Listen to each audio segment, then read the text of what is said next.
maestro Juan Ignacio Camargo Nazar, rector de la Universidad Autónoma de Ciudad Juárez. Y también vamos a recibir con un fuerte aplauso a nuestro invitado especial, al profesor Ben Lucas Feringa, ganador del Premio Nobel de Química en la edición 2016. Bienvenido a esta universidad, señor. Muchas gracias por estar con nosotros. Bienvenido.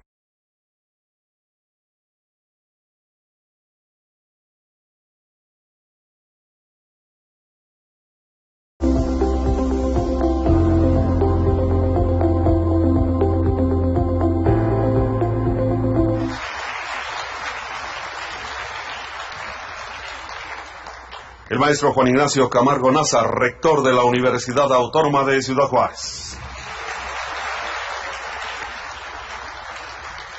Y también vamos a recibir con un fuerte aplauso a nuestro invitado especial, al profesor Ben Lucas Feringa, ganador del Premio Nobel de Química en la edición 2016. Bienvenido a esta universidad, señor. Muchas gracias por estar con nosotros. Bienvenido.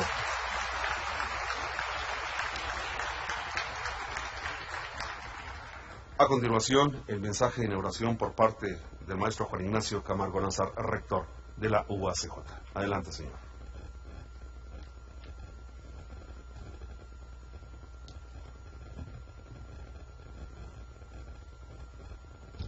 Gracias, muy buenas tardes a todos y a todas.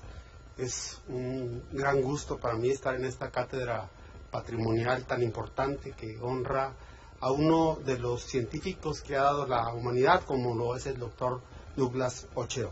Saludo con afecto a quienes nos acompañan en esta tarde. En primer lugar, saludar al doctor Daniel Alberto Constance Cortés, secretario general de nuestra institución, al director del Instituto de Ingeniería y Tecnología, el doctor Juan Francisco Hernández Paz. Gracias, doctor. También saludar a los jefes y jefas de departamento, a la doctora Imelda Olivas Armendáriz, jefa del Departamento de Física y Matemáticas. Gracias, doctora. Al maestro Miguel Acosta, no lo vi por aquí. A Ismael Canales Valdivieso, jefe del Departamento de Ingeniería Eléctrica y Computación. A los coordinadores y coordinadoras de programa. También agradecer al doctor Manuel Antonio Ramos y a la doctora Armendáriz, que apoya en la organización de este evento. También pues darle la bienvenida a compañeros académicos que nos invitan, que nos visitan de Perú, de Honduras, de Bolivia, de Monterrey, algunos alumnos que nos visitan desde Honduras, de Argentina. Bienvenidas a todos a esta universidad, a su casa, la Universidad Autónoma Ciudad Juárez, y sobre todo con mucho gusto a los alumnos, a las alumnas de los distintos programas de la universidad, y dar la bienvenido el profesor Ben Lucas Feringa, quien es el invitado en esta tarde y a quien le agradecemos estar aquí esta tarde. Gracias por estar aquí, y desde luego a toda la comunidad universitaria que está aquí presente, a los maestros y maestras que seguramente van a disfrutar de esta tarde, que va a contribuir a su formación, formación como profesionistas. Y bueno, en esta ocasión la Universidad Autónoma de Ciudad Juárez tiene el honor de contar con la visita del profesor Ben Lucas Feringa. Él es ganador del Premio Nobel de Química en el 2016, junto con Jean-Pierre Saubage y Fraser Studart, por el diseño y la síntesis de máquinas moleculares. El doctor Feringa es un especialista en nanotecnología molecular y catálisis homogénea. Es profesor de física molecular en el Instituto de Química de la Universidad de Groningen y presidente del Consejo de División de Ciencias de la Real Academia de Artes y Ciencias, ambos en los Países Bajos. Y hoy pues tenemos la oportunidad de que nos visiten esta universidad, lo cual nos honra, y en verdad valoramos el que pueda convivir con nuestros estudiantes, con nuestro personal docente. Como aquí ya se dijo, el profesor Feringa hablará sobre the art of building small, el arte de construir lo pequeño, que se refiere a la evolución del campo de motores moleculares, y explicará cómo programar y controlar moléculas con la incorporación de propiedades responsivas y adaptivas. Para la Universidad Autónoma de Ciudad Juárez, la instauración de las cátedras patrimoniales son una de las acciones académicas más importantes que tenemos y con una larga tradición ya en la institución. Con ella se reconoce la trayectoria de destacados académicos y académicas, no solo de nuestra institución, sino del mundo, como es el caso de esta cátedra, y con lo cual la Universidad Autónoma de Ciudad Juárez cumple con una de sus más importantes funciones sustantivas. Por ello, esta cátedra patrimonial refrenda el reconocimiento a la vida académica de uno de los científicos más destacados de la humanidad en las últimas décadas, como es el doctor Douglas Ocheroff, físico estadounidense, ganador del Premio Nobel de Física en 1996, y esto lo hizo junto con David Morris Lee y Robert Richardson por su descubrimiento en la superfluidez del helio 3. Ustedes entenderán más que esto, yo soy abogado, entonces no sé de qué se trata, ¿no? Bien, el doctor Ocheroff actualmente trabaja en el Departamento de Física y Física Aplicada en la Universidad de Stanford, donde en algún tiempo fue decano, y comparte con sus alumnos y alumnas una pasión tal vez poco conocida, yo me enteré, que es la fotografía. En verdad celebro que el Instituto de Ingeniería y Tecnología tenga esta cátedra patrimonial en honor al doctor Ocheroff, porque con esto, pues, con este acto se hace justicia a la trayectoria de un hombre que pertenece a la humanidad. Con esta cátedra obviamente se alienta la investigación, el quehacer académico entre la comunidad universitaria, y por ello la universidad le agradece al doctor Feringa, otro Premio, el que haya aceptado sumarse a este esfuerzo académico y participar en esta cátedra patrimonial. Y es posible la visita del doctor Feringa. Hoy por la mañana platicábamos con él y pude percibir su generosidad por compartir los conocimientos, su interés por la juventud, el deseo de poder sembrar en ustedes una semilla que pueda germinar. Lo comentamos en la mañana, pues tener un premio Nobel en la universidad no es cosa fácil, no es nada sencillo, deben de confluir muchas cosas, pero sobre todo se requiere pasión y dedicación por lo que se está haciendo. Esta visita del doctor Feringa se tenía programada ya para años atrás, pero pues la situación de la pandemia y sus compromisos académicos lo complicó. Se le planteó a él la posibilidad de tener una conferencia de manera virtual, y él dijo que no, que él quería estar aquí en la universidad, que quería estar con ustedes, el poder compartir esta conferencia de manera presencial, y por eso, bueno, los invito a que aprovechen la presencia de este Premio Nobel en esta cátedra, y agradecer y que aprovechen su generosidad. Muchas gracias a todos y a todas. Director, gracias por este esfuerzo. Profesor, gracias por estar aquí. Y si me permiten, pues este es un motivo de gozo, de festejo, de reconocimiento académico, y si me lo permiten, para proceder al protocolo, ponerse de pie para inaugurar esta cátedra. A ver, nada más díganme la hora y el día, porque 6:21. Bien, siendo las 18 horas con 21 minutos del día 31 de octubre del 2022, declaro formalmente instaurada la cátedra Dr. Douglas Ocheroff en su edición 2022. Muchas gracias a todos y mucho éxito. Felicidades.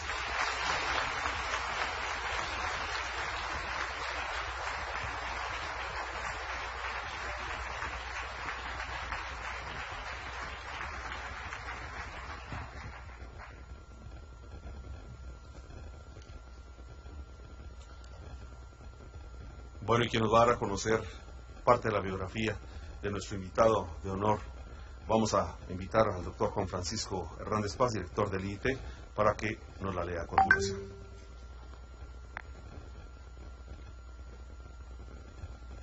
Buenas tardes, tengan todos ustedes. Es un honor estar aquí en este podium delante de esta comunidad universitaria. Y antes de comenzar con leyendo la biografía del doctor Feringa, quiero decirles que esta actividad como tal, como ya lo dijo el señor rector, viene a enaltecer todas las actividades universitarias y algo todavía más importante, que rumbo a los 50 años de la universidad, pues estamos comenzando con actividades trascendentales para la academia, para la vida académica de la ciudad. I'm going to translate for Professor Feringa that this is the first step for our 50th anniversary. The university next October 10 is going to be 50 years old, so you are the first guest in that path towards the 50th anniversary. Thank you very much, Professor. Y bueno, ahora voy a leer la biografía bien rapidito y voy a hacer unos comentarios acerca de lo que con estos pocos días que he podido convivir con el profesor Feringa, la impresión que he tenido. I'm going to read the biography of Professor Feringa, but also I'm going to say some comments about his personality. I've been able to talk with him these last 3 days, and believe me, he's amazing. So I'm going to begin. Voy a comenzar con la biografía. Bueno, el profesor Feringa recibió el Premio Nobel en 2016 por el diseño y síntesis de máquinas moleculares. Obtuvo su doctorado en la Universidad de Groningen, en los Países Bajos, bajo la dirección del profesor Hans Weinberg. Después de trabajar como científico investigador en Shell y en el Centro de Biociencias en el Reino Unido, fue nombrado profesor y en 1988 profesor titular en la Universidad de Groningen y nombrado profesor distinguido en Ciencias Moleculares en 2004. Fue elegido miembro de la Academia Americana de Artes y Ciencias y miembro y vicepresidente de la Real Academia Holandesa de Ciencias. En 2008 fue nombrado profesor de la Academia y caballero por Su Majestad la Reina de los Países Bajos. Las máquinas nanomoleculares podrán servir de depósito de energía, sensores y permitirán, en unos 100 años, el desarrollo de nuevos nanomateriales en cuya construcción y transporte ayudarán las máquinas. Ahora la parte personal that is very important for me to say about Professor Feringa. He's the second son of a family of 10 brothers and sisters, and his parents were farmers, and he's the son of farmers that were very hardworking, and through work, through passion, through setting goals, he is who he is today. Thank you very much, Professor, for coming to Mexico and giving us the example that you are giving us today. Thank you very much for being so humble, for the humility to come to our city and enjoy our city, because it's even more important that you are enjoying everything about Mexico. Thank you very much, Professor.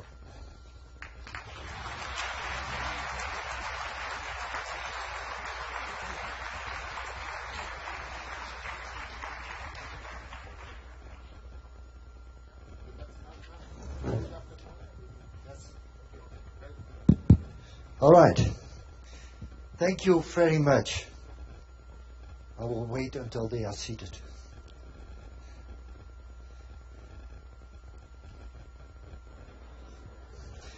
Oh. I'm deeply honored to be here, and in these days, your Douglas Ossoff lecturer, but also the great hospitality here, to be your guest here at the university in your beautiful city. This is my first visit to this part of the world. I've never been here before, and I must say I'm deeply impressed, because I enjoyed so much to see the university, to talk with the students this morning, with the staff, the facilities you have. I give my congratulations to the rector and all the deans here for the facilities and the effort you do to train the young people and the next generation.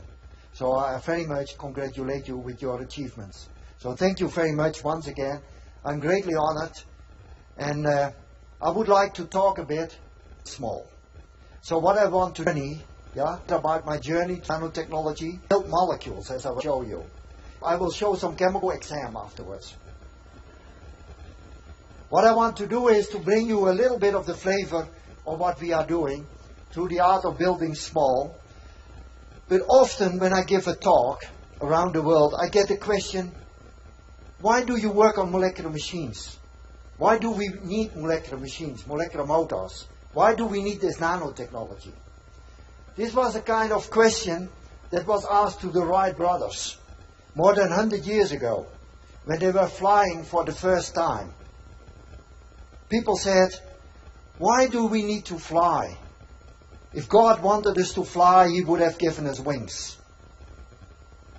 Nobody would have predicted that I would fly in Europe in an Airbus, or I came with a Boeing 747 to the United States and then across the border.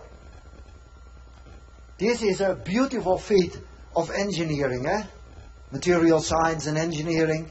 The 3.5 million parts are completely artificial. We are all inspired by the flying bird, the flying pigeon. But realize this is not a flying bird. It's completely artificial. And it's not the flying principle of a bird, Okay?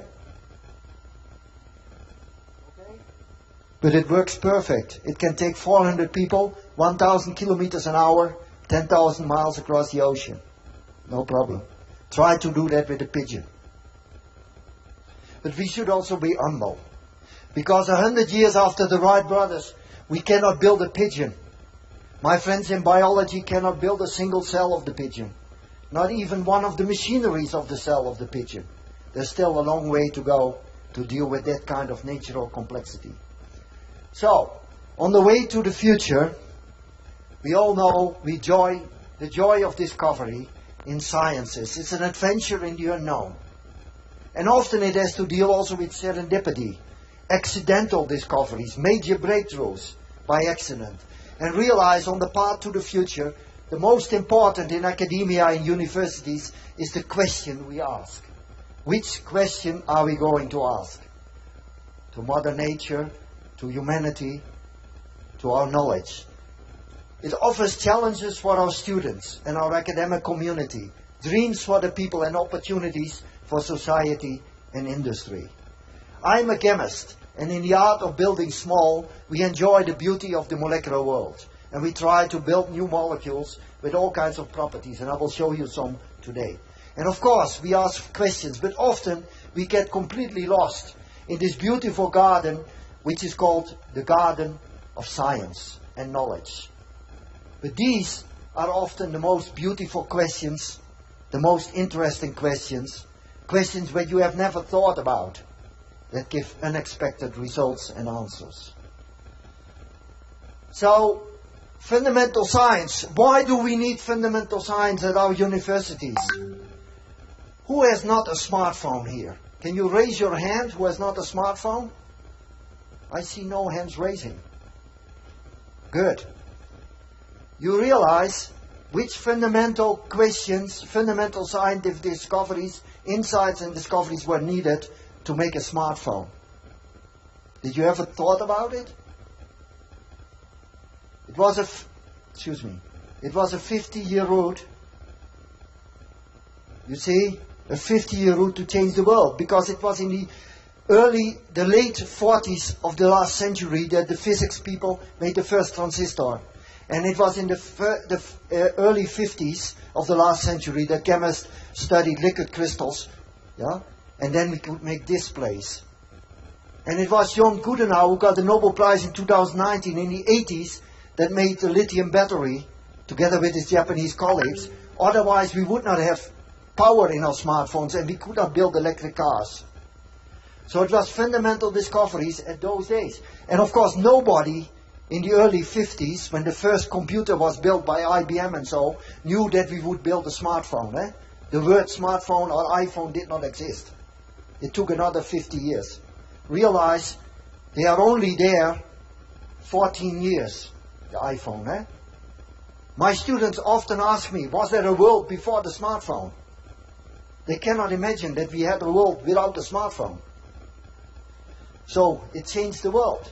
It was the physics who made the transistors, chemistry, liquid crystal materials and batteries, engineers, the devices, computer science, the program, and many others contributed to make this possible. The route to the future. So I'm a chemist, and chemistry is often called the creating science. And when we face our future, we realize we need sustainable processes and products.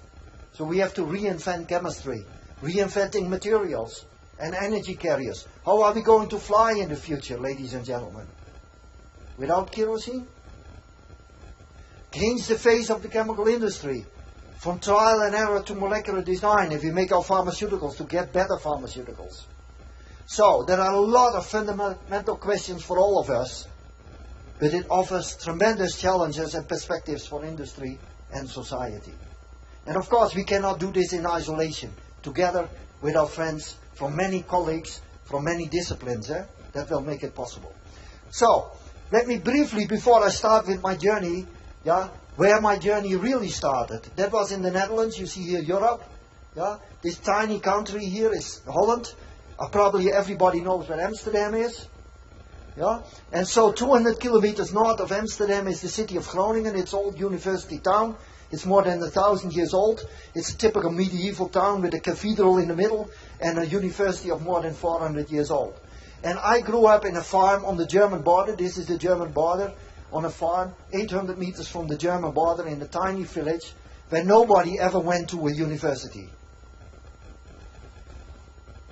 So these are my parents. This is the farm. This is the German border. These are all my brothers and sisters. I was the second oldest, as was mentioned already. A Roman Catholic family with 10 children. And I asked my father when I was a kid, because people ask me, where did your adventure start? The adventure started at the farm. Because when you grow up in a farm, you can ask many questions. You get surprises, you get discoveries. And I asked my father about why is this beautiful color? Or this is white. Why do you get this tiny seed and it grows a flower? Or a wheat, or a corn. Adventurous. And I grew up at the border with Germany. And at that time, when I was a small kid, it was still illegal to cross the border. But of course, we did that. It was a real adventure. And I still cross borders every day in science. I read books about adventurers and scientists. And then my parents encouraged us a lot to go to school. So I went to high school. This is my chemistry teacher. And he was really an inspiring figure. He did experiments with us, and I love to do experiments. Making beautiful colors when you are a chemist, Making new things, making bad smells. Then I went to the university. This was my professor. He was an American, and he challenged us a lot. This is the university building of the university in Groningen. And this is the first molecule I ever made when I was an undergraduate student in his group and did my first research project. And I will never forget when I came to his office and I said, I made this molecule. He said, Ben, nobody in the world has ever made this molecule. Not even in America. It was an absolutely useless molecule. Because I had for the first this molecule, believe me, I was extremely proud. So, I want to give credit to the teachers that open windows. All the teachers here realize this is a message to all the students. They shape our future with our young talents. And I see many young talents here in the audience. So, after my PhD in Groningen in chemistry, I went to work for Shell, the multinational. You know the Shell oil company? I was also here in Texas, in Houston. But I worked in the big Shell Research Center in Amsterdam. And then in the Shell Bioscience Center in the UK in England. So I worked 6.5 years for Shell before I returned back to the university. Because I wanted to work with students. I wanted to work on my own research programs, build molecules. And I decided to work on nanotechnology. So in the art of building small, we developed a passion for molecules, doing chemical synthesis. So basically, I'm a synthetic chemist. We make molecules and materials. And I wanted to design my own molecular world via chemical synthesis. So building new molecules, testing theories, making new materials, etc. And I will share with you some of my experiences. But first of all, realize building molecules and materials in the laboratory, and I saw some beautiful laboratories here today, chemists have a universal language all around the world. When I talk in Mexico or in China or South Africa, everybody understands that this is sugar. When you have a basic knowledge of chemistry. A universal language. And we have the periodic table of the elements, that build up everything you see here. All the materials, including everything in your own body, Let's not forget that. We have no borders, There's a lot of talk about borders. Scientists, scholars go beyond frontiers. That's our destiny. Going beyond frontiers. And we have international cooperation. which we value so much, and we have discussed this morning. And then a passion for discovery. Let's share that. So, we also should realize that there is a big challenge because of scarcity and recycling of materials. This is the new periodic table. I mean, we all know the periodic table of Mendeleev. We learned that in school. But this is the periodic table of scarcity. And in red are all the elements which we might need desperately for building our electronics, our smartphones, our electric cars, all these materials. But there's a danger if we are not recycling them. Yeah? So there's a big challenge for all of us. So, as chemists, we are very good in building molecules. Molecular design and synthesis goes from simple to complex. You see here ethylene, the basis for plastic. A lot of plastic. 160 million tons a year, only based on ethylene. 2 carbons and 4 hydrogens. Very simple. Or very complex molecules. Look, vitamin B12, carbon, hydrogen, nitrogen oxide, phosphorus, cobalt. Only 35 tons a year, the whole world production. Why is that? Because you need only microgram quantities to stay healthy. This was once called, when it was built by Woodward and Ashimoto, the Mount Everest of synthetic chemistry. Hugely complex. So, simple molecules, complex molecules, huge volumes, small volumes. So, typically, what we do is we build materials of your clothes, the components of your engineering, materials. But this is typically what chemistry does. The making industry. But what we are not good at is making anything moving. Everything you see here is not moving, because beyond myself. Why? Because I'm alive, that's why I'm moving. And I'll show you how that works. So, in our body, it's full of rotary motors. It's these motors in your body that make things moving in your cells, translational movement. Yeah? You have these fantastic robots in your body that make the proteins. This is the bacteria that swims in your guts. The flagella motor, look at it. Isn't it beautiful? You can swim forward and it can swim backward. And then the switching process in the eye. And so, when I started, I thought, this is really fundamental of life, motion. Okay? This does not move. This does not move. This bottle does not move. But I show you how to make things moving. So this is molecular nanotechnology. And once again, let's remind Richard Feynman. 1959 says there's plenty of room at the bottom. What he meant is, when they started with the first computer, that could fill this whole room, in the 50s, and did way less, had less power than your smartphone nowadays. But they went smaller and smaller and smaller, and now the features in the most modern chips are about 10 nanometer. Approach top down, but what he meant is go bottom up. Start with small molecules and materials and build bottom up to go to 1 to 100 nanometer. That is the design of molecular nanotechnology and materials. And it took, again, 50 years or so before I got this magic call from Stockholm, together with Jean-Pierre Sauvage and Sir Fraser Stoddart. So just to bring you on par, 1 nanometer is 1 billionth of a meter. And so, let me take one hair here. Can you see here this hair? One hair, right? Can you see? No, in the back and the front you can see. This one hair has a cross-section of 80,000 nanometer. This is huge when you compare it to a size of a molecule or to nanoscience. 80,000 nanometers. Does size matter? Yes, of course. When you go to a pebble beach or you go to a sandy beach, and you take care that you don't drop here, because it hurts, But you have a sandy beach, Acapulco. It's so fantastic. But you also see that the sand will come everywhere. It creeps everywhere. The matter is the same. The material is the same. But size indeed matters a lot. So, you can build on these small particles and you can, for instance, buy nanosensitive, this sunscreen cream.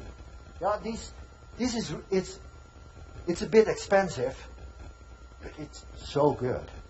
It feels so good, you know, because it is these small particles, you know, and it's fantastic. Or, you know, these high-definition TV screens. When you are going to watch Mexico playing the World Championships, I hope you have such a TV screen, because the goals look much better. Look, this is all due to this quantum dots. You see 6 nanometer to 2 nanometer. You get high-definition colors.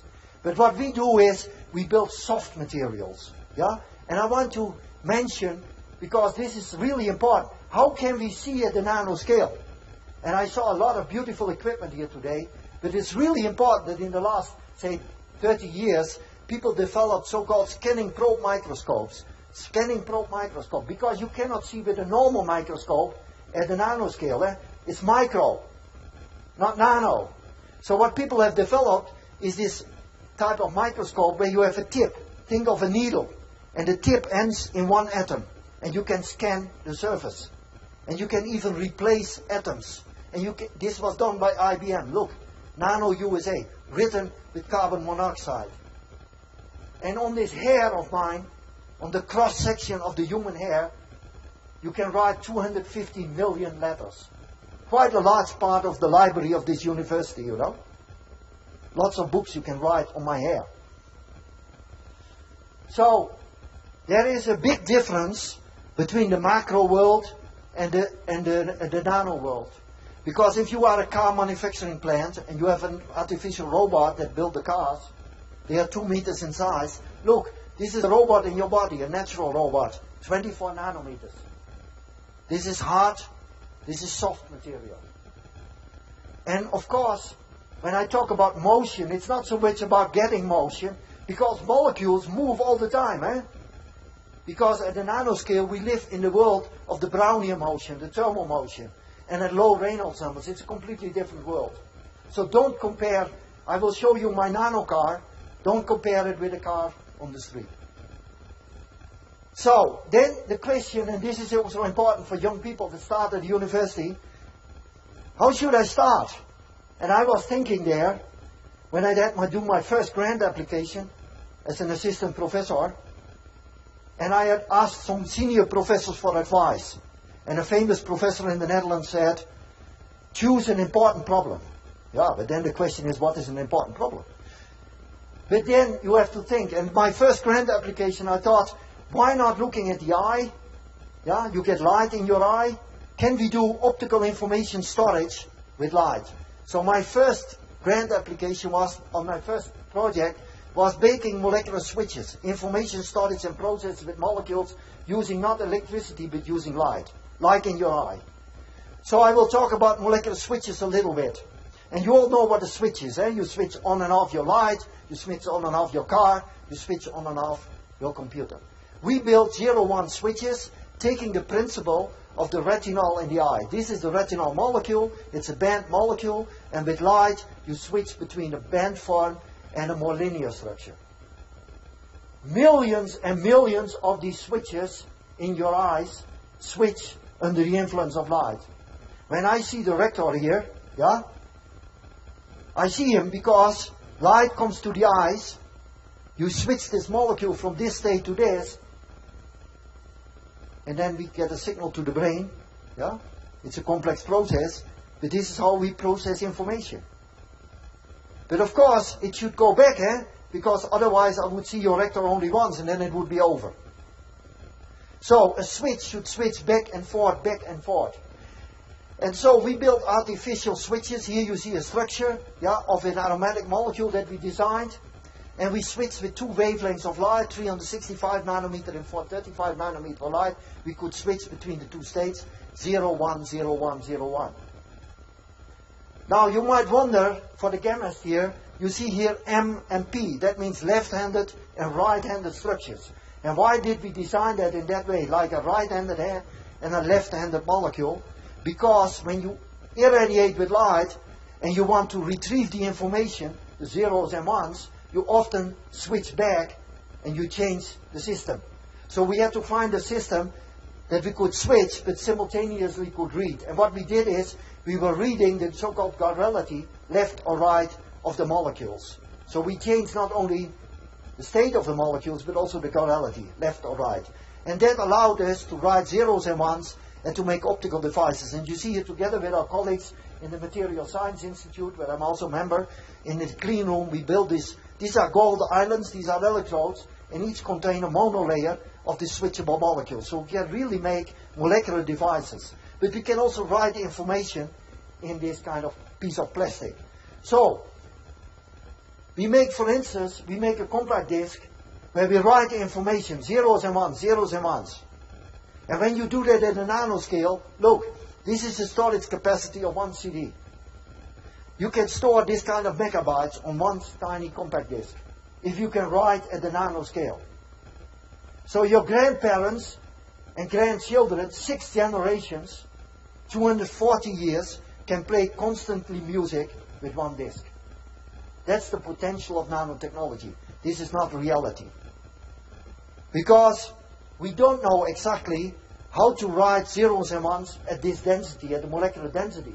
Because you have to track it with light, and you easily get 10,000s of molecules together. So to have single molecules, zeros, ones, zero, ones, to address them, what we have to do, we can do that, no problem. But we place one molecule here at the nanoscale and the other one outside on the campus somewhere, to have them individually addressable. So this is a problem. I hope there are some really brilliant students here that can help me how to do this, to get this information density. It's still an outstanding problem. So, what we did also is we took this to the biology, and I will show you what we did. We took the protein complex from the colibacteria in your body. So in your guts there is colibacteria, and they have channels. You see here the side view, you see here the top view. You see here it's closed, here it's open. This is in the membrane of the colibacteria in your guts. And we thought, wouldn't it be cool if we introduce a switch and we switch it open and close on demand? Because then we would have a nano valve that you could open and close. 3 to 4 nanometer channel in the open state. And this is what we did. Together with our friends in biology, this amino acid test here by modification, a molecular switch. This is so-called spiran. And what you can do then is to switch with light of 2 different wavelengths. Then we put this whole complex back in an artificial cell, and then we hit it with light, and you see what happens? It opens this valve of 3 to 4 nanometer with light, and material flows out. So we can use it, for instance, for controlled drug delivery, or for making some smart materials. So on command now, we can open and close a nano valve of 3 to 4 nanometers. This is a biohybrid system, taking advantage of genomics with our friends from biology. Then introducing an artificial light switch, then reconstitute it in an artificial cell, and then use it for drug delivery purposes. Now, one more step in this journey of switches, and then I come to motors, and that is, can we improve health and medicine? And in the last 5-6 years, I work a lot together with our people in the medical school. So with surgeons, for instance, with cancer. They study cancer. So the whole idea is the following. Can we make smart pharmaceuticals? Now, when you go to a doctor and you get a prescription of a pharmaceutical, you want to have something that is active. But what we want is an inactive pharmaceutical, and we activate it on the spot. So we build in this nano switch so that we have switching a medicine on with light signal. So if you have an infection here, we switch it on. Or you have a tiny tumor and you can detect it, we switch the antibiotic, or in this case, the anti-cancer medicine on, and you don't get all the nasty side effects. That was the idea. Precision therapeutics. So here is what we are focusing on. Sorry. Let me go back. Okay. So we work on bacterial resistance, which was called by the World Health Organization one of humanity's ticking time bombs. We're all afraid of COVID, that we have seen in the last 2.5, 3 years. But antibiotic resistance is a serious threat to mankind, because we have not enough new antibiotic. And cancer treatment, we all know the nasty side effects of chemotherapy. If you could do high precision therapy, that might help us a lot. So here you see an example. This is Cipro. You get this prescription in the hospital when you have an infection. What we did is we took this part away, we built in a light switch, and we can switch on and off the antibiotic activity. And you see here typically what we do with cells. You grow cells in a petri dish. We use a mask, and you see we grow a yin-yang figure where we illuminate, the antibiotic is on, where we don't illuminate, the antibiotic is off. And you see after a couple of hours, the antibiotic automatically switches off. So you can make a smart antibiotic, and hopefully it does its job by switching it on, and then it switches off and it does not build up resistance. We also work on bacterial communication. We communicate with each other using language. We talk with each other. But bacteria talk also with each other. They use so-called quorum-sensing molecules to make a biofilm. And biofilms is a really important problem in the medical. Because you have a hip implant or so, many older people have to get resurgery again because they get these biofilms, which is very difficult to treat. So we work together with the surgeons on making this interfering with the bacterial communication. So for instance, we built an off-on switch of the molecules that interfere with bacterial communication. Can you imagine? We can stop the talking of bacteria and interfere with their biofilm formation and communication. And finally, we can also make chemotherapy and switch on and off with light, a chemotherapeutic agent. This is the kind of approaches we follow. My students have started now some startup companies to work on this kind of approaches. And we work a lot together now with the people in cell biology and particularly in the medical school, for instance on cancer, antibiotics, etc. But there is one big issue. And you might ask me, how do you get light in your body? Now the medical people say to me, don't worry, we can get light everywhere, even in your brain. Because they put a sonde there, the fiber, and they get light. But of course there is an issue. Because you don't want to use UV light, When you go to the beach, you put on sunscreen, You don't want to get cancer.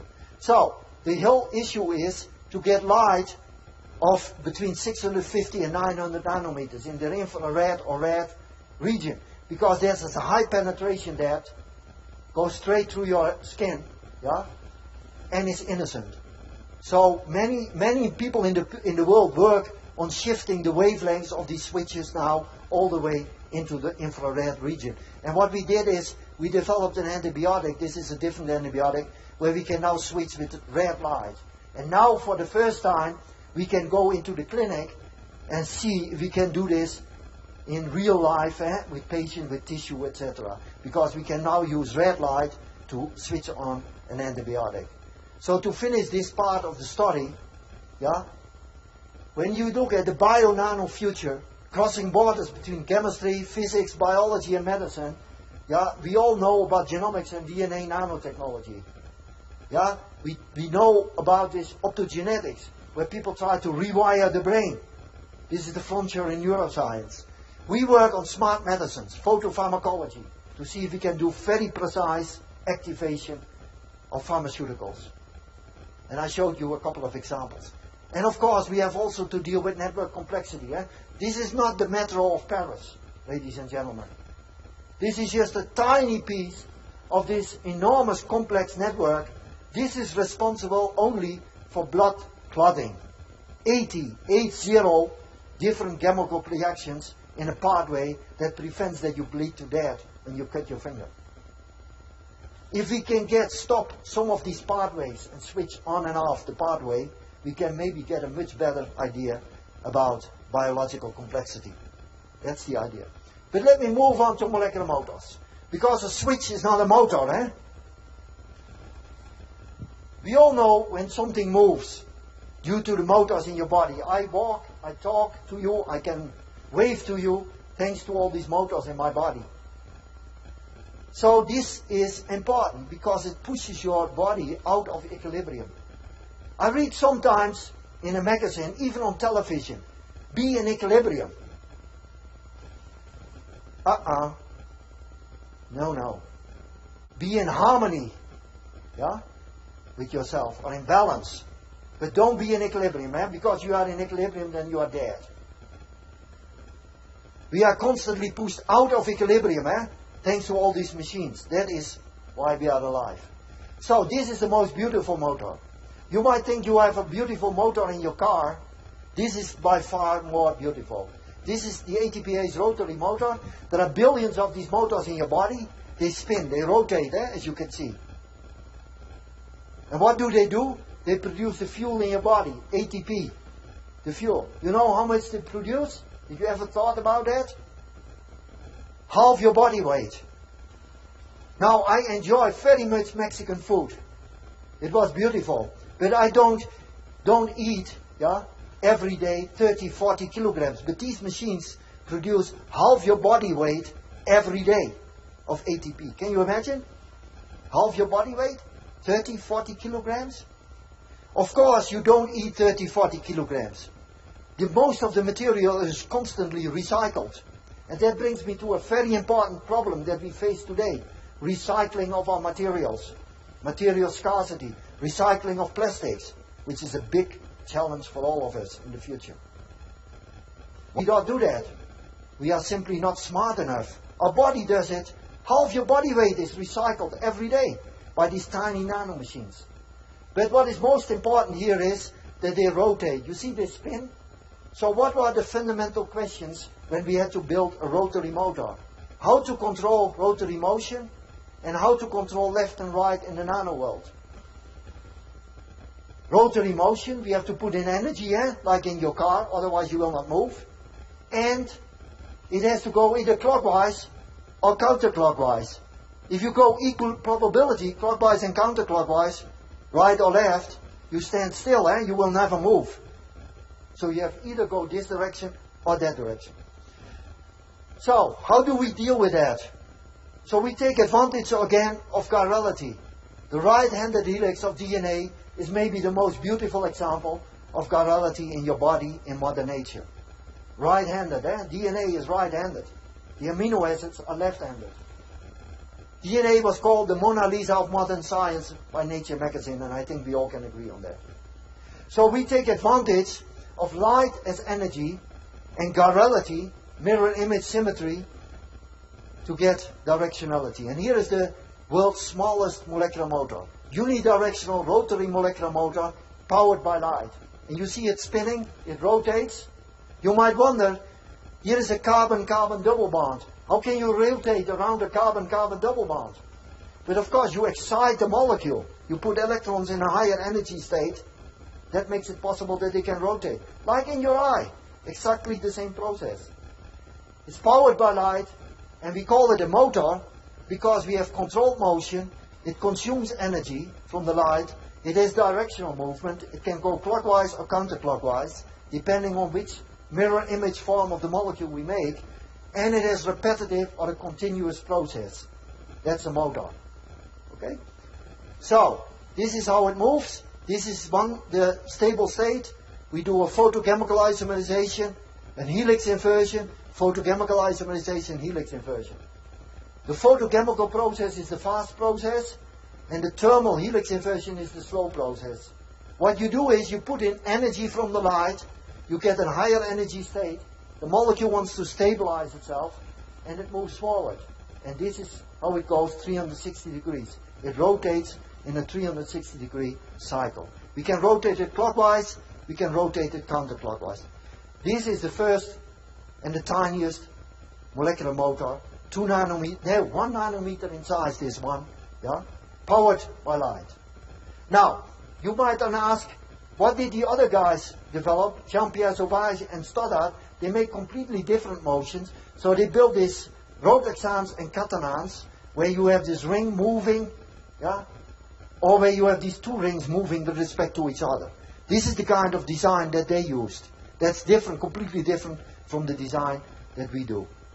Now you might also ask me, how fast was this motor that you made?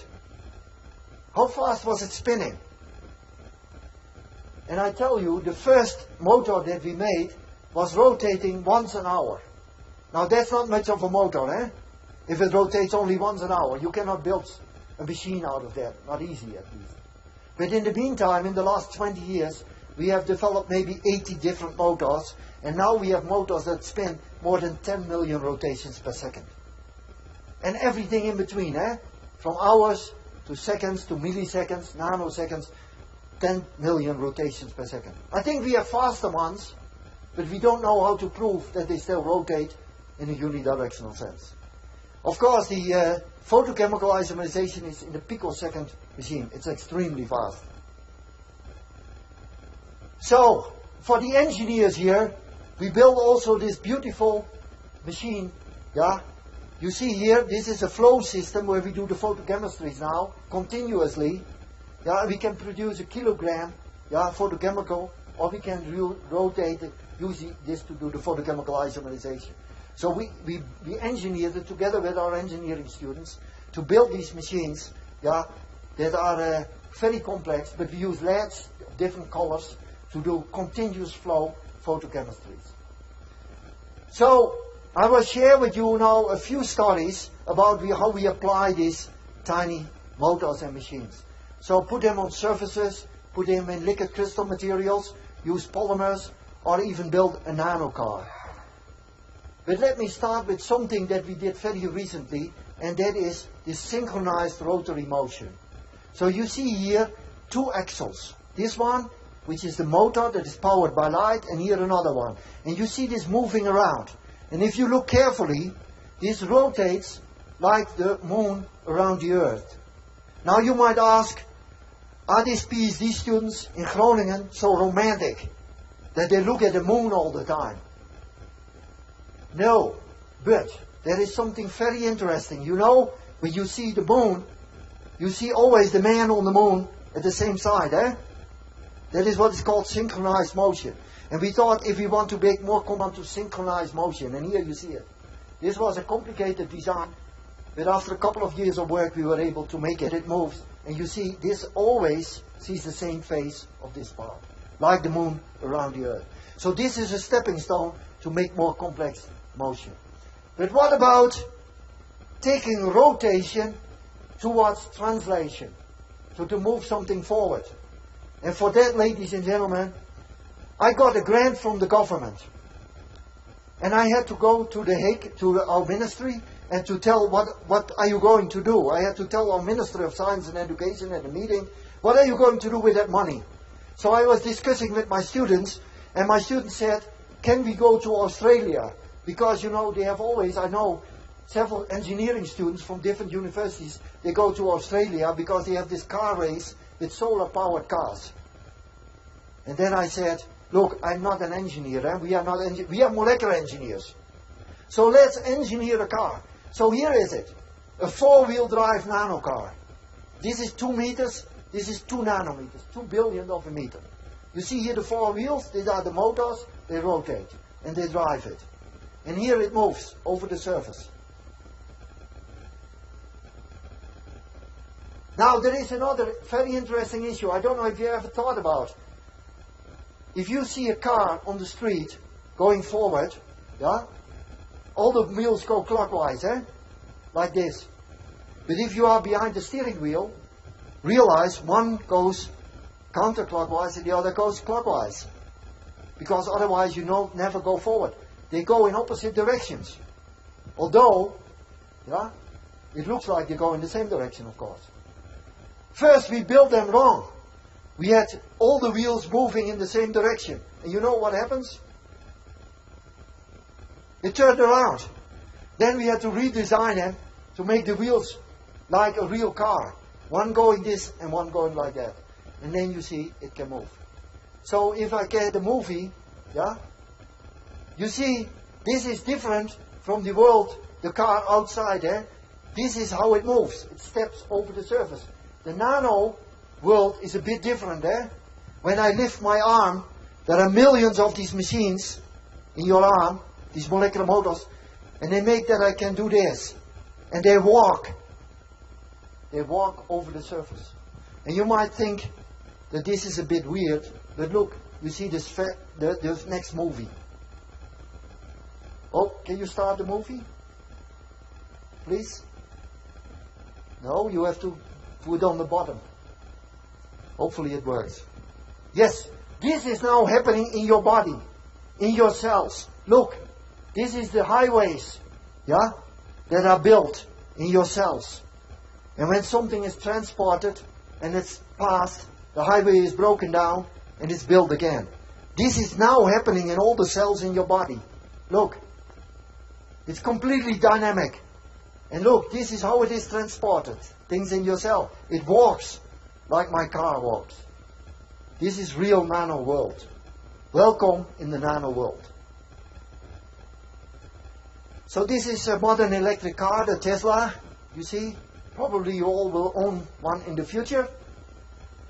This is my nano cars. Look, 1 billion times 1 billion identical nano cars in this small vial.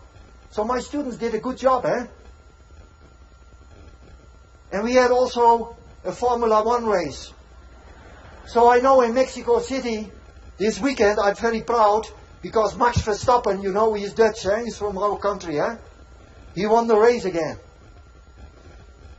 But you see here in Toulouse, 2017, the first ever race for molecular cars, a nano race. It took them 36 hours, a bit longer than Max Verstappen.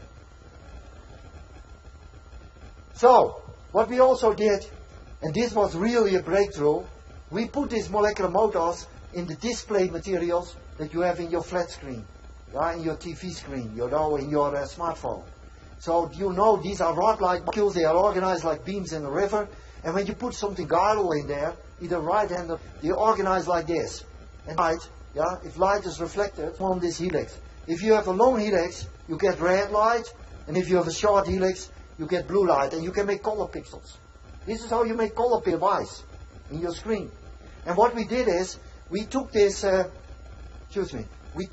motor, tiny amount, 1%, and we rotate, and it changes the helix structure, and you can make all these colors. And here you see it in real life, and you can switch on. Yes, you see here, this is a thin film, like in your smartphone, a soft surface.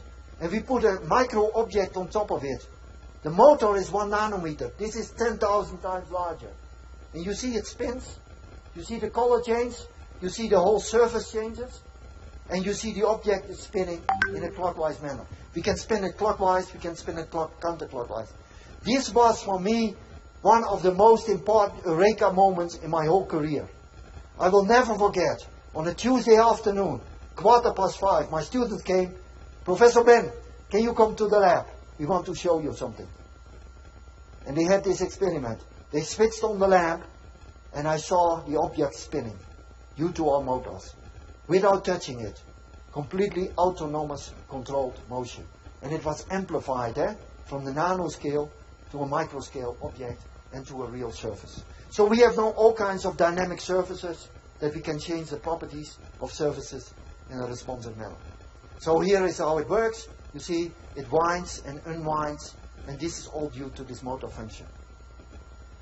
So very recently, and I want to share with you some very recent results,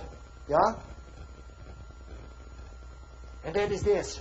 We put them now in polymers, liquid crystal polymer. You saw the materials in your smartphone, but we make polymers. And now we can make, you see, we can make muscles that bend. We can twist right-handed or left-handed, or we can even walk. So we have now a piece of plastic that walks over the table under the influence of light due to these motors that make it contract, expand, and it starts walking. I don't know if you have any plastic that walks by itself, but we can do it in the lab now thanks to these machines. So, very briefly, I want to share with you 2D and 3D confinement. You know, I'm from the Netherlands, and we like windmills. This is the traditional windmills with the tulip fields. This is the modern windmills that we have to generate electricity.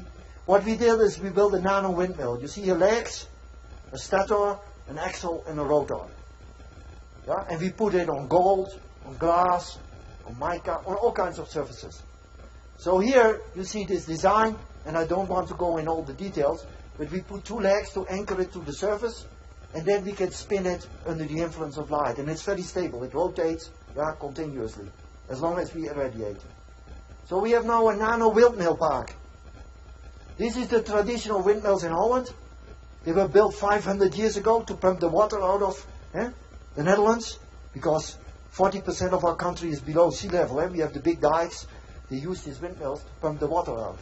Now we build this one. This is 20 meters. This is 2 nanometers, 1 billion times smaller.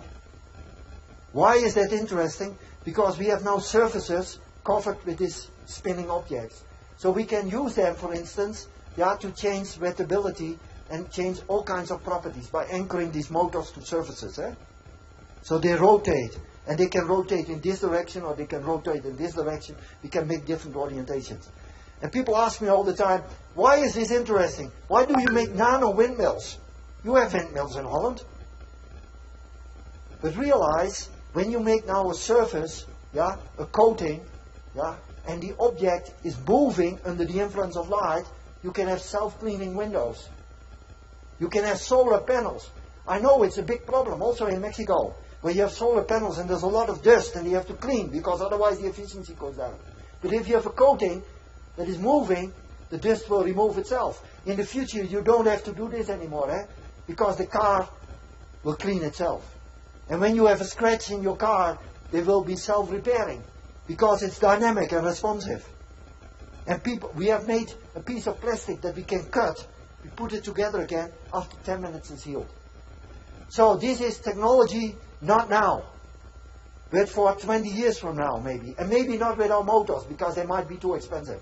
But once you know how to make things dynamic, you can do these kind of things. It will come. You don't have to wash your windows anymore. In China, they are working now on self-cleaning windows. I've seen the first examples. It's really amazing. So you can also put these things in 3D confinement very briefly. So you can make so-called MOFs. This is, I don't know, the people in material science know this, metal organic frameworks. These are the porous materials. They are extremely robust. This is a big field of science these days, where you make all kinds of porous materials. And what we did is, these are crystalline materials, and we put these motors here as pillars, and they rotate. Of course, important that this is now a solid material, crystalline. So you have to have enough space to rotate. But it works. We made it possible. So you have layers, and every yellow pillar here is a motor. And that makes it possible that we have porous materials that we can change porosity. And we went a step further to make this kind of porous materials, which are completely organic, and you can change the porosity and make them fully dynamic. So you can imagine you have solid materials, and you can change the porosity and make smart membranes or release systems or responsive catalysts, or even we are thinking about making molecular factories. So this is about 3D confinement. And some of these materials are extremely stable. You can heat up to high temperatures. So industry is very much interested. So my last example on these motors is about water. Because if you want to interface with biological systems, you have to work in water. And we thought, wouldn't it be nice to see how we can reach cooperativity and actuation, so to make an artificial muscle. And I will show you how we did that. So you all know what a muscle is. I mentioned it several times now. When I lift my arm here, there are millions of these motors that make it possible that these filaments glide, and that this animal can jump, that this can fly, or this human being can go to the Olympics. Thanks to this muscle movement. This is amplification of collective motion from the nanoscale to macroscopic dimensions. And it was Jean-Pierre Sauvage who made the first kind of muscle from his systems. And we thought, okay, can we make a muscle? And what we did is we took a motor. You see this motor structure. We put two hydrophilic and a hydrophobic group, and to see if they assemble. And yes, at the nanoscale, this is with electron microscopy, you can see these beautiful fibers. But that is not a muscle. It's just fibers, self-assembly, these materials. It's a kind of polymer gel.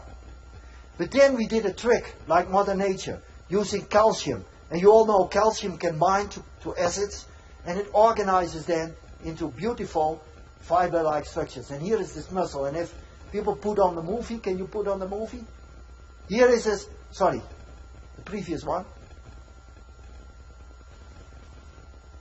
Please, yes? If you put the press here, you said kill the movie, and here is a freestanding fiber. And now look carefully, you irradiate, you see, it moves. This is an artificial muscle, that moves thanks to our molecular motors.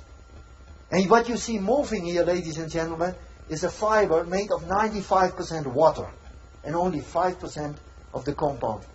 But we take the tricks of Mother Nature to organize everything from the nanoscale to the macro scale. And we have now this muscle, and we can lift a piece of paper, and move it. Very recently, and this is very recent results of my students, they put stem cells in it, muscle cells, and we grow an artificial muscle now. And they move. So you can bend it with light, and the cells are alive. So we again have a hybrid system now, where we have artificial muscle together with synthetic cells that can differentiate, stem cells, and you can bend and move. And this is where we stand now to make this completely artificial system. So what I showed you today is that we get inspired by Mother Nature, going from molecules to dynamic molecular systems and molecular machines, trigger, response, and motion.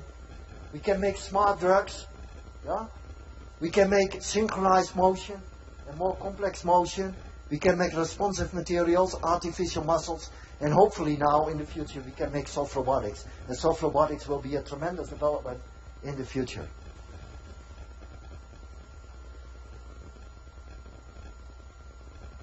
So this is what we do. We can translation of the nanocar, translation of microparticles, I had no time to discuss, rotation I showed you, droplets we can move, nanotubes we can bend, and this is also here a system that moves autonomously. It's all autonomous molecular motion. I don't touch it, You just have to irradiate with light or put in chemicals and it moves. It's very early days, ladies and gentlemen. I feel sometimes like the Wright brothers. Very primitive. But it works. And this is why I want to show you one more example, if you give me the opportunity. And that is, can we build a nano submarine? Can you build something that goes through your blood vein? And we all know nanotubes. Nanotubes are very popular. You had a previous speaker here that talked about carbon and nanotubes and buckyballs. So we thought, why not building a submarine? And then my student thought, we were discussing, so if you had to do that in your body, what is it we could do it with light, but we want to have something, a chemical fuel. Now there is plenty of glucose, sugar in your body. So we thought, let's take as the fuel in chemical catalysis. And so what we did is, we put two enzymes.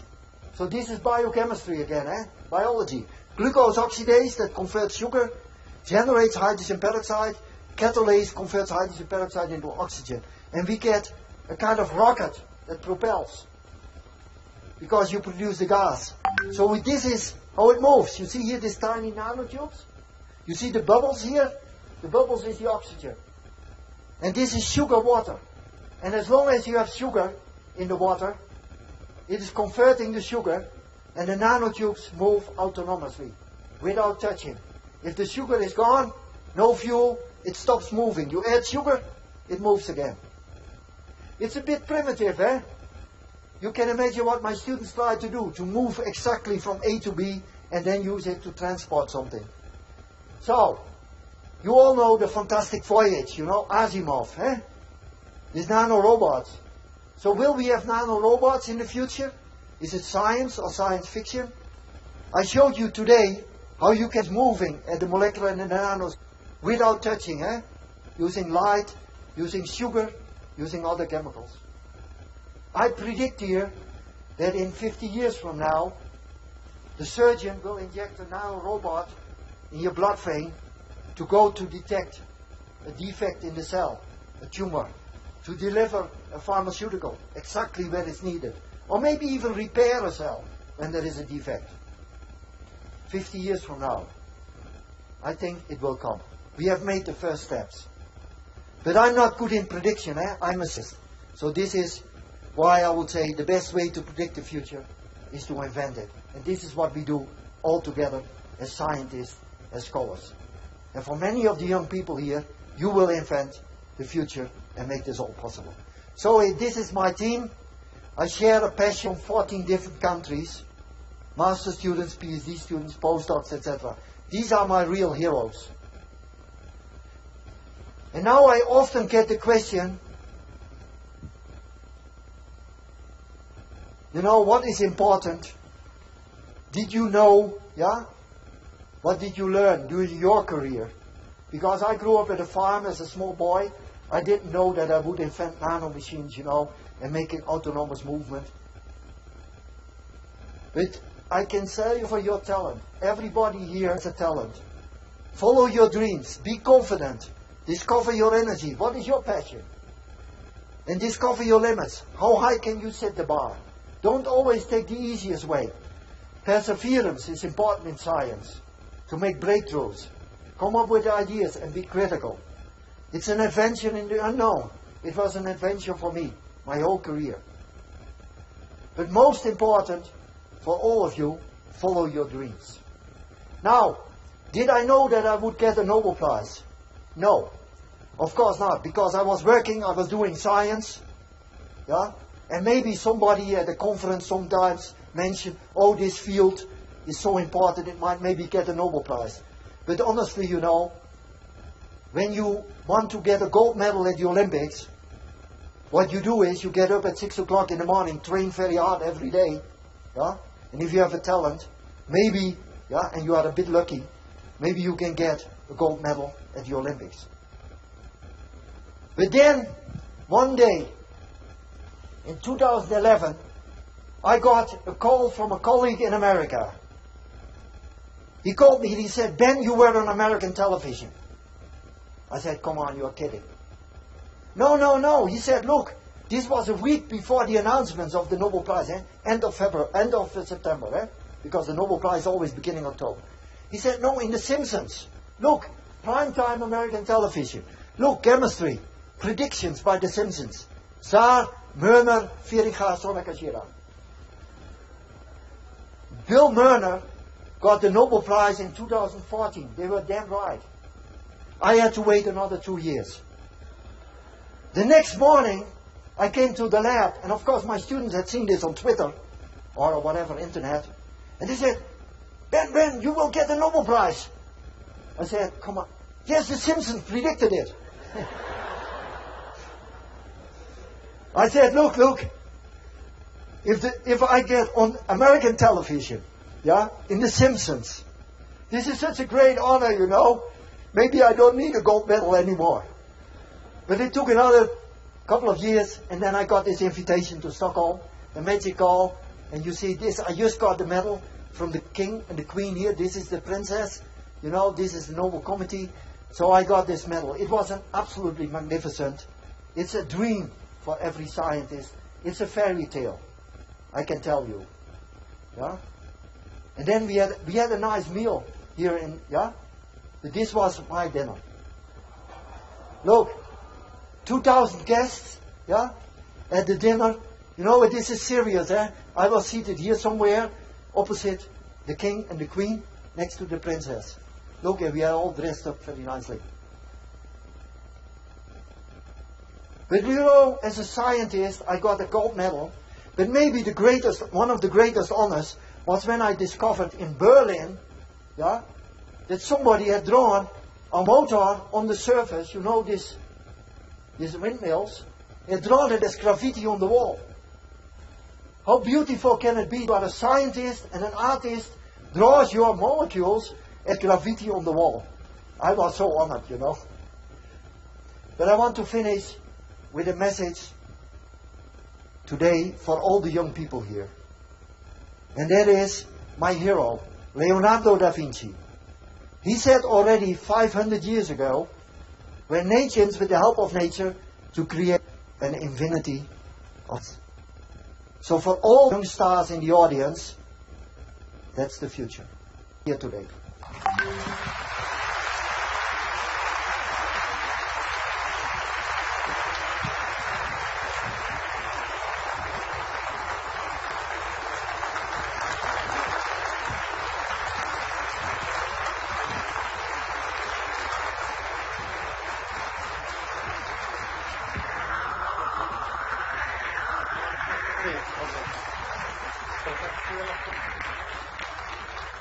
Bueno, si tienen alguna pregunta, creo que tenemos oportunidad para unas 3 preguntas. 3 questions for Professor Feringa, please, if anyone is ready for that. Okay, just... Oh. Nice to meet you, doctor. I wrote here because it's a little bit to medical surgeries process or reduce or change implementation of devices and medicine. So, correctly, how many medical treatments you could use with light, with the nanomedicine? Yeah, it's I correct. showed you only a few examples here, of course, because we focused on antibiotics and on anti-tumor. It's a real problem, small tumors and cell therapy, all the nasty effects, and also antibiotics. But we focus also on other areas. Yeah, and recently, we worked together with some Japanese groups. We worked on the circadian clock. You know, I had a little bit of a jet lag yesterday because I had to fly a long way from Europe, and then your rhythm is a bit out of order. But you know, every cell in your body has a circadian rhythm, and the efficacy of drugs, it depends a lot on when you take it, in the morning or in the afternoon or in the evening, because it is regulated by the circadian rhythm to some extent. So we have now, together with our Japanese colleagues, made molecules that interfere with the proteins pathway in the circadian clock in the cell. And we could shift the circadian clock with a nano switch by 4 hours, back and forth. Now this is still far from application, of course, but just to give you an example, that there are many possibilities, to not only for smart pharmaceuticals, but also for delivery, precise delivery, for imaging, all kinds of techniques. So I think there is a lot of possibilities there. At the end, you will get molecular surgery. I predict that in the medical field, you will get a lot of molecular surgery instead of the classic surgery. Because we can do the combination of chemistry, biotechnology, chemical biology, using physical methods with lasers, etc. There will be a lot of potential. I think there's a lot going to be changed. Nano robots, that do precision surgery. Yeah, Thanks for so the much. question. Thank you, doctor. Yes, please.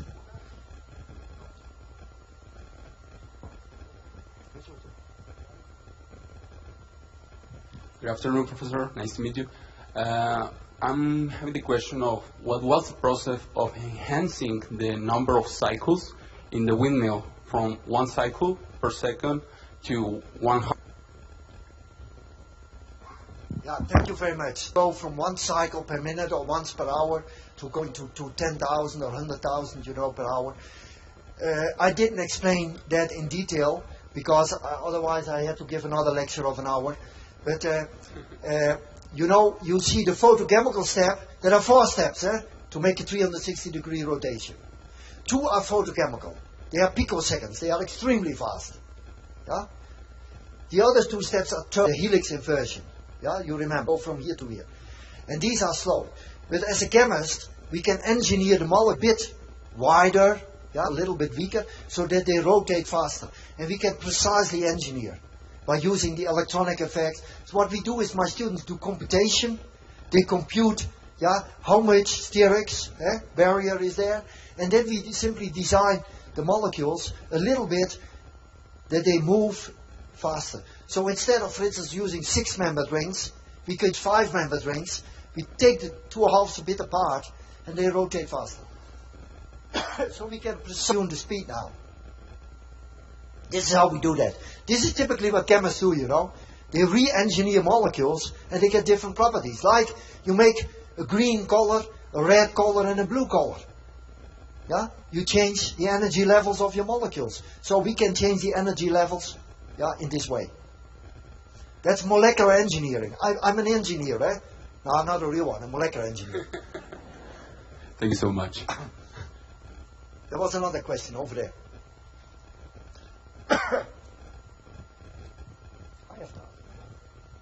Hi, Doctor. Thank you very much for a very interesting talk. My question is about why is not a problem the impedimentic steric in the movement of the molecules? Because in some of the molecules that you show us, it's possible to observe that some functional groups are so big and in fact the molecule have to move or have to rotate. Yeah. So Yeah. No, this is a very fundamental question. How much space they need to Exactly. move? Yeah, because if you put them in the solids, yeah, I showed that, the crystals. You remember the pillars? yes. So the yellow pillars, they move because we engineered the distance that they are a nanometer apart, so that there is sufficient space to move. Yeah, and when you put them on the surface, we have also made surfaces with a monolayer of these molecules, and we had them too close together. Yeah, they pack too tight, and then they don't move anymore because they interfere. So you need a certain distance, 1 nanometer or so, to have them spinning.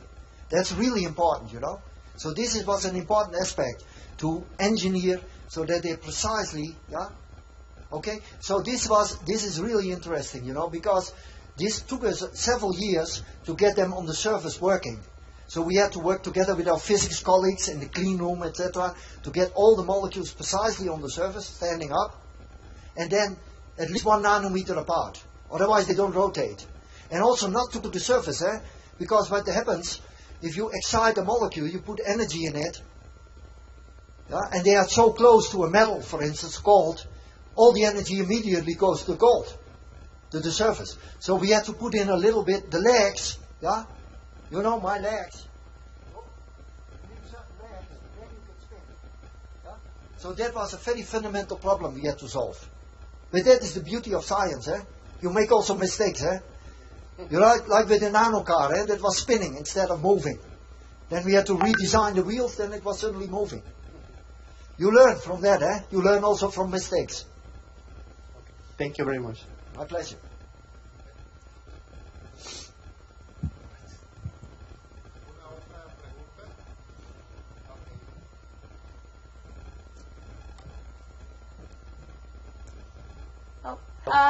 In my question, field